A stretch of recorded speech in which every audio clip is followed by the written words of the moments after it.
UP में बढ़ते corona संक्रमण को लेकर स्वास्थ्य विभाग ने नई गाइडलाइन जारी की है। सभी पॉजिटिव सैंपल को जीनोम सीक्वेंसिंग के लिए केजीएमयू भेजा जाएगा। सरकारी और निजी अस्पतालों की ओपीडी में पहुंच रहे मरीजों को 24 घंटे में जांच कराने के निर्देश दिए गए हैं। तो वहीं प्रदेश में आरआरटी यानी रैपिड रिस्पांस टीम को फिर से सक्रिय किया गया है। इसके साथ ही विदेश यात्रा से लौट रहे यात्रियों की कोरोना जांच कराने की बात भी कही गई है। इसके अलावा सभी 75 जिलों में आईसीसी यानी इंटीग्रेटेड कोविड कमांड सेंटर के संचालन करने के लिए कहा गया है। वहीं जानकारी के लिए बता दें कि केंद्र सरकार ने 11 और 12 अप्रैल को प्रदेश भर में मॉक ड्रिल कराने के निर्देश जारी किए हैं। महाराष्ट्र के सीएम बनने के बाद कल यानी 9 अप्रैल को एकनाथ शिंदे पहली बार अयोध्या आएंगे। उनके साथ 4000 शिव सैनिक भी पहुंचेंगे। सीएम के स्वागत के लिए 35 क्विंटल फूलों से रास्ता और स्वागत की तैयारियां हैं। करीब 100 संत महंत एकनाथ शिंदे को आशीर्वाद देंगे। तो वहीं सीएम रामलला का दर्शन कर मंदिर निर्माण देखेंगे। इसके बाद दोपहर में सीएम रामलला की आरती में शामिल होंगे और शाम में सरयू दर्शन कर आरती में भी शामिल होंगे। सीएम राम मंदिर के दरवाजों के लिए महाराष्ट्र के चंद्रपुर जिले की सागौन की लकड़ी भी भेंट करेंगे। उनकी इस यात्रा में महाराष्ट्र भवन के निर्माण की घोषणा भी होना तय माना जा रहा है। लखनऊ के कान्हा स्टेडियम में शुक्रवार रात जोश हाई था, क्योंकि लखनऊ सुपर जॉयंट्स मैच को जीतकर आईपीएल 16 के पहले पायदान पर पहुंच गई है। होम ग्राउंड पर लखनऊ की लगातार दूसरी जीत हुई है। मैन ऑफ द मैच रहे कुणाल पांड्या ने ऑलराउंड खेल दिखाया, जहां सिर्फ 18 रन देकर 3 विकेट चटका दिए। फिर बल्लेबाजी से भी हैदराबाद सुपर किंग को हार की तरफ ढकेल दिया।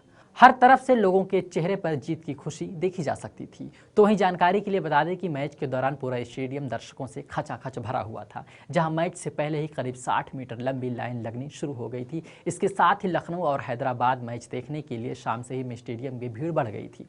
फिर किसी तरह से भीड़ को कंट्रोल किया गया।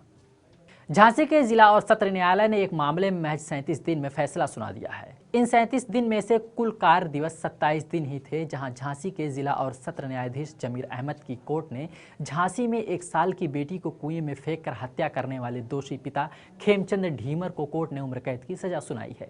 उस पर 20,000 रुपये का जुर्माना भी लगाया है। जुर्माना न भर पाने की स्थिति में दोषी को 2 साल की अतिरिक्त सजा दी जाएगी। इस मामले में पहला बयान 1 मार्च 2023 को दर्ज किया गया था और फैसला 7 अप्रैल 2023 को सुना दिया गया है।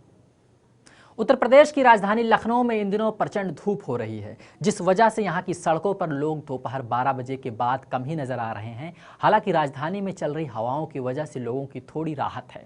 12 अप्रैल तक उत्तर प्रदेश की राजधानी लखनऊ का मौसम एकदम साफ रहेगा। मौसम केंद्र की ओर से किसी भी तरह की कोई चेतावनी 12 अप्रैल तक जारी नहीं की गई है।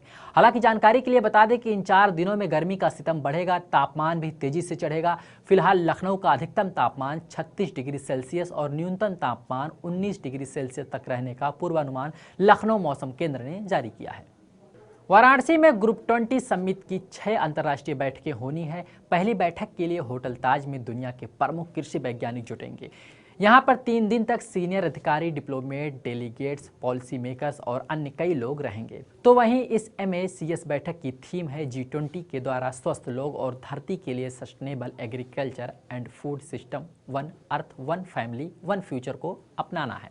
वहीं इस MACS के द्वारा sustainable agriculture and food system के लिए वैज्ञानिक आविष्कार और रिसर्च को बढ़ावा दिया जाना है।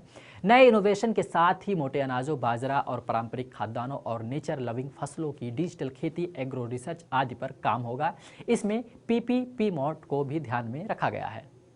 प्रयागराज से होकर दिल्ली की तरफ जाने वाले यात्रियों को मिलेगी राहत। गर्मी की शुरुआत हो चुकी है। यात्रियों को आरामदायक यात्रा कराने के लिए रेलवे की ओर से विशेष इंतजाम किए गए हैं। गर्मी बढ़ने पर ट्रेनों में AC के अतिरिक्त कोच लगाए जाने की तैयारी की जा रही है, जहां प्रयागराज से होकर दिल्ली, मुंबई, सूरत, पुणे और दक्षिण भारत की ओर जाने वाली ट्रेनों में 2 से 3 अतिरिक्त कोच लगाए जाएंगे। तो वहीं रेलवे ऐसे ट्रेनों की सूची तैयार कर रही है जिसमें ज़्यादातर यात्री AC कोच में यात्रा करना चाहते हैं और लंबी वेटिंग चल रही है। ऐसी कोच बढ़ने से 1 या 2 स्लीपर कम भी किए जा सकते हैं। तो अब रेलवे कब इन नई ट्रेनों को शुरू करेगी, ये आने वाला वक्त ही बताएगा। केंद्रीय स्वास्थ्य मंत्री मनसुख मांडविया ने गाजियाबाद में कहा कि 9 साल पहले देश में MMBS की 54,000 सीटें थी, जो अब 1,03,000 हो गई है। हमने अस्पताल बढ़ाने से पहले मेडिकल कॉलेजों की सीटें बढ़ाई हैं। वहीं मंत्री ने कहा कि जल्द ही UG और PG की सीटों को समान कर देंगे, ताकि MBBS डॉक्टरों को PG करने का अवसर मिल सके। स्वास्थ्य मंत्रालय इस पर तेजी से काम कर रहा है। इसके साथ ही जानकारी के लिए बता दें कि मनसुख मांडविया गाजियाबाद के यशोदा हॉस्पिटल कौशाम्बी में रोबोटिक सर्जरी विभाग का शुभारंभ करने के लिए आए थे, जहाँ इस अवसर पर उन्होंने उन्होंने कहा कि अब दुनिया भर के मरीज अफोर्डेबल इलाज के लिए भारत आ रहे हैं।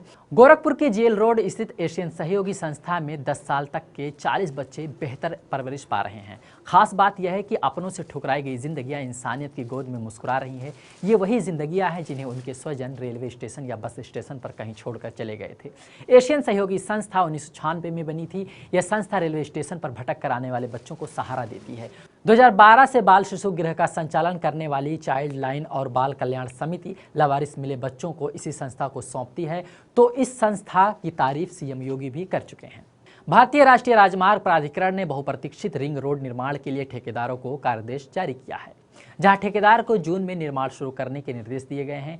इससे पहले जिला प्रशासन को पैकेज 1 और 4 के तहत 6 लेन के निर्माण के लिए अधिग्रहित जमीन में कम से कम 40 किलोमीटर जमीन काश्तकारों से कब्जा लेकर NHAI को देना है। सब कुछ तय समय में हुआ तो सन 2025 में इस मार्ग को वाहन फर्राटा भर सकेंगी। इसी के साथ शहर के चारों तरफ नगर देहात और उन्नाव जिले की जमीन पर 93 किलोमीटर का रिंग रोड बननी तय है। इनमें से पैकेज 1 के तहत मंधाना से संचेडी तक लगभग 23 किलोमीटर और पैकेज 4 के अंतर्गत संचेडी से ग्राम रमईपुर के पास 26 किलोमीटर निर्माण होना तय माना जा रहा है।